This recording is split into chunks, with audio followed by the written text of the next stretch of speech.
नमस्कार दोस्तों, कैसे हैं आप सब लोग। तो आपका फिर से स्वागत है हमारे चैनल के अंदर। आज हम video lecture series number 3 number video हम लेकर आए हैं और इस वीडियो के अंदर हम फर्स्ट चैप्टर हमारा कंप्लीट करने वाले हैं। तो आइए देखते हैं आज का topic, stock and flow. Friends, ये जो स्टॉक और फ्लो का जो कॉन्सेप्ट है ये बहुत ही इंपॉर्टेंट है।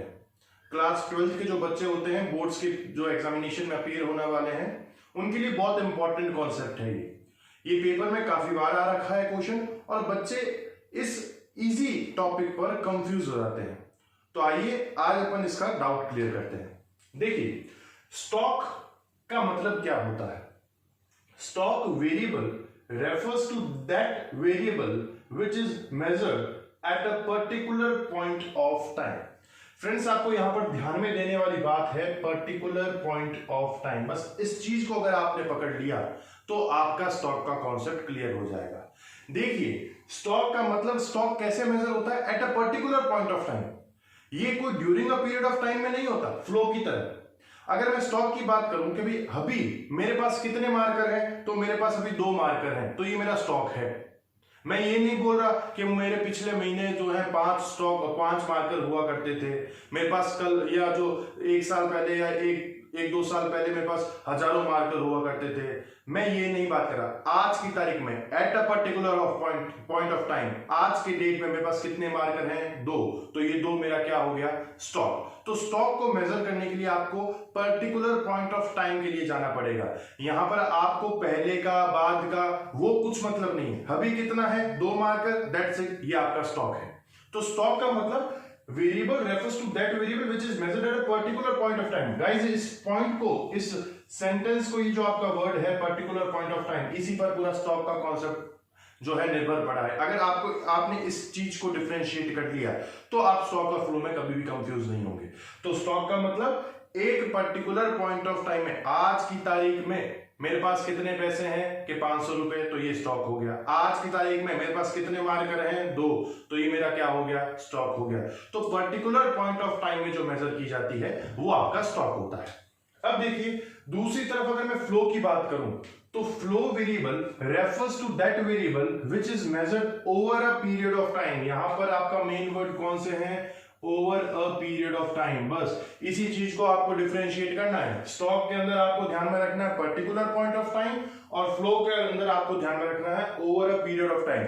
Over a period of time मतलब एक ड्यूरेशन के दौरान, वो ड्यूरेशन पर मंथ का भी हो सकता है, वो ड्यूरेशन 1 वीक का हो सकता है, वो ड्यूरेशन 1 साल का हो सकता है। जैसे कि मैंने बोला कि 1 महीने के अंदर मेरे पास 50 मार्कर थे या मैंने 50 मार्कर बेच दिए, ये मेरा क्या है, फ्लो कॉन्सेप्ट है। ये मैंने पूरे महीने का ड्यूरेशन का बात की है। और अगर मैं बोलूं कि आज हम सपोज करो 10 तारीख है आज, तो आज 10 तारीख को मेरे पास कितने मार्कर पड़े हैं कि भैया आपके पास में 2 मार्कर पड़े हैं, तो ये मेरा स्टॉक हो गया, क्योंकि मैं eight a particular point of time की बात कर रहा हूं। और अगर मैं बात करूं ड्यूरेशन, मतलब यहां पर over a period of time की बात करूं, during over a period of time की बात करूं कि 1 महीने के अंदर मार्कर मैंने कितने बेचे कि भैया आपने 50 बेच दिए 1 महीने के अंदर मार्कर, तो ये मेरा फ्लो कॉन्सेप्ट है। देखिए, नाम से पता चलता है ना, फ्लो का मतलब फ्लो, जैसे अपन कहते हैं ना पानी फ्लो में बह रहा है, पानी की तरफ फ्लो में बह रहा है, मतलब वो रुकता नहीं है, वो चलता रहता है। तो फ्लो का मतलब ही क्या होता है, over a period of time. ये किसी एक पर्टिकुलर मोमेंट पर बात नहीं करता, पर्टिकुलर मोमेंट में बात करने वाला स्टॉक है। ये पूरा ड्यूरेशन में चलता है, वो पर मंथ का बात कर सकते हैं, पर वीक की बात कर सकते हैं, पर ईयर की बात कर सकते हैं, किसी भी रूप में अपन बात कर सकते हैं। तो फ्लो एक कॉन्सेप्ट है जो over a period of time measure किया जाता है और स्टॉक एक कॉन्सेप्ट है जो पर्टिकुलर पॉइंट ऑफ टाइम में मेजर किया जाता है। मैं इसका वापस आपको एक एग्जांपल देता हूं। सपोज करो मेरे पास, मैं एक मार्कर का, मैं एक शॉपकीपर हूं, मेरे पास एक दुकान है और मैं वहां पर मार्कर बेच रहा हूं, ठीक है फ्रेंड्स। और अब मैं 1 अप्रैल को, आज अप्रैल के महीने की बात कर रहे हैं, 1 अप्रैल को मैंने 500 मार्कर का स्टॉक मंगाया। कितना स्टॉक मंगाया, 500 मार्कर्स मैंने मंगाए बेचने के लिए। तो 1 अप्रैल को मेरा स्टॉक क्या होगा, 500 मार्कर, क्योंकि 1 अप्रैल को मेरे पास क्या पड़ा है, 500 मार्कर पड़े हैं, तो 500 मार्कर मेरा स्टॉक हो गया, क्योंकि मैं किसकी बात कर रहा हूं, पर्टिकुलर पॉइंट ऑफ टाइम की। अब मैंने पूरे महीने में 450 मार्कर बेच दिए, पूरे अप्रैल के महीने में 450 मार्कर बेच दिए। और जब मैं लास्ट डे ऑफ अप्रैल का सपोज करो 30 अप्रैल को अगर मैं आया और 30 अप्रैल को देखा कि मेरे पास मार्कर कितने बचे हैं, तो मेरे पास मार्कर सपोज करो 50 मार्कर बचे हैं। तो आज की तारीख में 30 अप्रैल में कितना पड़ा है मेरे पास स्टॉक, ये 50 मार्कर्स। तो 50 मार्कर्स मेरा क्या हो गया, स्टॉक। और जो 450 मैंने बेच दिए हैं वो मेरा क्या हो गया, फ्लो। मतलब एक महीने के अंदर over a period of time मैंने जो माल बेच दिया वो फ्लो कॉन्सेप्ट में आएगा। और 1 अप्रैल को कितना था, 30 अप्रैल को कितना है, वो किसके अंदर जाएगा, स्टॉक के अंदर। तो बस इतनी सी चीज अगर आपको समझ में आ गई तो स्टॉक और फ्लो में आप कभी कंफ्यूज नहीं होंगे। आपको दो ही चीज पकड़नी है फ्रेंड्स, स्टॉक के अंदर पर्टिकुलर पॉइंट ऑफ टाइम और फ्लो के अंदर over a period of time. अब देखिए दूसरा, it does not have a time dimension. ये तो होगा ना फ्रेंड्स, टाइम डायमेंशन का कोई मतलब नहीं है कि भैया 1 साल में मेरे इतने मार्कर थे या 5 सालों से मेरा ये, टाइम का कोई मतलब नहीं है। अभी कितने हैं भैया आपके पास के 10 मार्कर है तो भैया स्टॉक कॉन्सेप्ट, बात खत्म। हम तो पर्टिकुलर पॉइंट ऑफ टाइम की बात कर रहे हैं, हमें टाइम से लेना देना नहीं है कि पिछले साल कितना था, इस साल कितना है, पिछले महीने में क्या था, कुछ नहीं। अभी कितना है वो स्टॉक है। तो ये टाइम डायमेंशन नहीं होता, इसका टाइम का कोई लेना देना नहीं होता। दूसरी तरफ फ्लो में अगर बात करें तो it has a time dimension. ये तो हो गई कि 1 महीने में कितना किया, 1 साल में कितना किया, 1 हफ्ते में कितना किया, during a period of time में मेजर किया जाता है, इसको पीरियड ऑफ टाइम में मेजर किया जाता है, इसलिए इसमें टाइम डायमेंशन होता है, इसमें टाइम की वैल्यू होती है, टाइम में मेजर किया जाता है।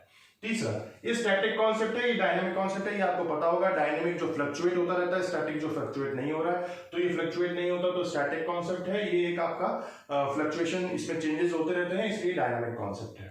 एग्जांपल्स देख लीजिए, population age on 31 March 2019, India की पॉपुलेशन कब, 31 मार्च को 2019 को कितनी है भैया, कि सपोज करो 125 करोड़। तो ये क्या हो गया, स्टॉक। अगर वही बोलूं कि भाई 2019 में कितना बर्थ हुए हैं, कितने चाइल्ड्स के बर्थ हुए हैं, तो मैं पूरे साल की बात कर रहा हूं, तो ये हो गया फ्लो। वैसे अगर मैं 1-2 एग्जांपल और लूं कि भाई इनकम या फिर सैलरी आपको किस तरीके से मिलती है, आप पर मंथ की बात करते हो, उसी दिन की तो बात करते नहीं हो, तो सैलरी क्या हो गया, फ्लो कॉन्सेप्ट हो गया। इनकम फ्लो कॉन्सेप्ट हो गया, एक्सपेंसेस फ्लो कॉन्सेप्ट हो गए, ये सभी फ्लो कॉन्सेप्ट्स है। और स्टॉक कॉन्सेप्ट क्या होता है, जो पर्टिकुलर पॉइंट ऑफ टाइम की बात करता है, जो उसी टाइम की बात करता है, आगे पीछे की बात नहीं करता। तो फ्रेंड्स ये है स्टॉक और फ्लो के बीच में डिफरेंस। मैं उम्मीद करता हूं आपको ये समझ में आया होगा। इस टॉपिक को आपको अच्छे से याद करना है क्योंकि ये बोर्ड एग्जामिनेशन के लिए बहुत ही ज्यादा इंपॉर्टेंट है और बहुत ही ज्यादा इजी है। तो आइए फ्रेंड्स, अब हम लास्ट टॉपिक पर चलते हैं, फर्स्ट चैप्टर का last topic, leakages and injections. हाँ फ्रेंड्स, ये भी इंपॉर्टेंट टॉपिक है, इसका भी क्वेश्चन बोर्ड्स के अंदर काफी बार आ रखा है। देखिए लीकेज और इंजेक्शन में क्या फर्क होता है। देखिए इंजेक्शन का मतलब क्या होता है, अपने वो नसों के अंदर खून वो अब बाहर निकल जाता है, कभी वो ब्लड अगर अंदर डालना होता है तो इंजेक्शन लगाते हैं, उसी टाइप का कुछ इकोनॉमिक्स में कॉन्सेप्ट में अपन समझते हैं। देखिए इंजेक्शन और लीकेजेस, लीकेज मतलब बाहर निकलना, इंजेक्शन मतलब अंदर जाना।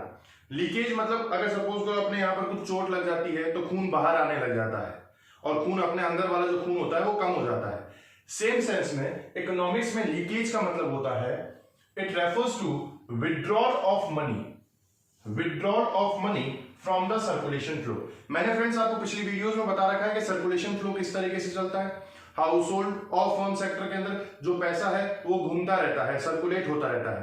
तो लीकेज का मतलब क्या होता है, विड्रॉल ऑफ मनी, जब उसमें से पैसा कुछ निकल जाता है, जो सर्कुलेशन फ्लो चल रहा है हाउस होल्ड और फर्म के बीच में, उसमें से जब पैसा निकल जाता है, बाहर आ जाता है, तो उसे लीकेजेस कहते हैं। और इंजेक्शन का मतलब, इंजेक्शन मतलब अपने अंदर खून डालना, उसी तरीके से इंजेक्शन का मतलब होता है पैसा डालना।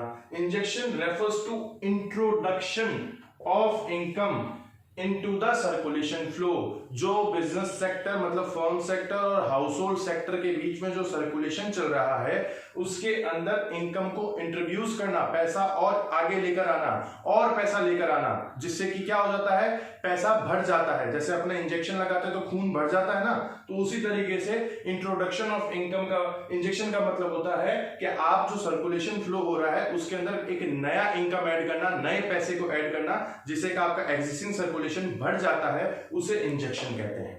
तो लीकेजेस में देखिए, मैं एक एग्जांपल से समझाता हूं आपको। मैंने आपको